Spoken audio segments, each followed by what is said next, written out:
Well, let's head straight back to central London, where this Unite the Kingdom march continues. And in the past few moments, when we were watching Cordelia's report there from Nepal, the Metropolitan Police have gone on social media once more. They say we continue to see significant aggression directed at officers by Unite the Kingdom protesters. We have deployed additional officers with protective equipment in multiple locations, supported by police horses, to deal with the disorder. We had heard earlier in the afternoon that projectiles have been thrown at officers, that a small number of individuals on the Unite the Kingdom march had tried to breach a police cordon and get into what was effectively a neutral zone, keeping marchers and counter-protesters separate.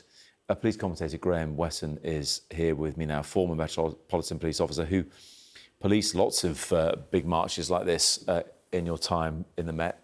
Graham, how does this one compare, given, well, you're not there, obviously, we're watching the pictures from the air, but how does this one look to you so far? I think it's been an exceptionally challenging afternoon. I think the numbers probably caught the organisers of Unite the Kingdom out as well as the Met. The Met, I don't think we're expecting this number of people in central London. I think they've said got 1,600 officers on duty. Yeah. You only have a finite number of resources, and it's really difficult to keep this part of London, effectively Trafalgar Square, sterile or clear of an opposing group. There's numerous ways you can get round to Trafalgar Square. It may be a fairer walk, but you can get round to it. So to actually keep that sterile area clear, so you've got a buffer zone between two opposing groups, is really challenging. Clearly, the plan, in inverted commas, hasn't followed the way that the command team probably hoped it would or wanted it to. They've now got different groups, almost like surrounded by predominantly Unite the Kingdom supporters, because they're the predominant number there. I think the Met have said 110,000. It's probably more in excess of that, but again, I've heard people mention 1 million or so.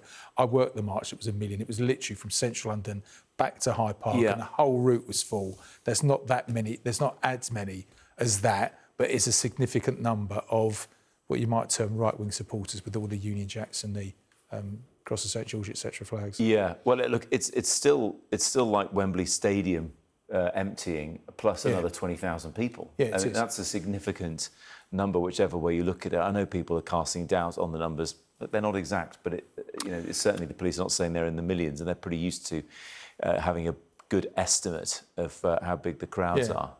Well, you can see now there's almost like a double line of protected, kitted officers.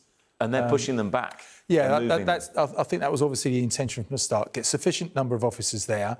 The smaller group that's just coming into shot now at the bottom of the screen are from the Stand Up to Racism. So this is them, they're coming up Whitehall, pushing some of these people towards the geography. Trafalgar The Whitehall, Downing Street, the Cenotaph is beyond the top of the screen. Yeah. They're coming now towards, comes into shot on time, Nelson's Column, so towards Trafalgar Square. Yeah. So trying to push them into the square itself, and I would imagine they'll release the group in the bottom left up towards the other Stand Up to Racism group, so they can combine the two and try and keep them separate.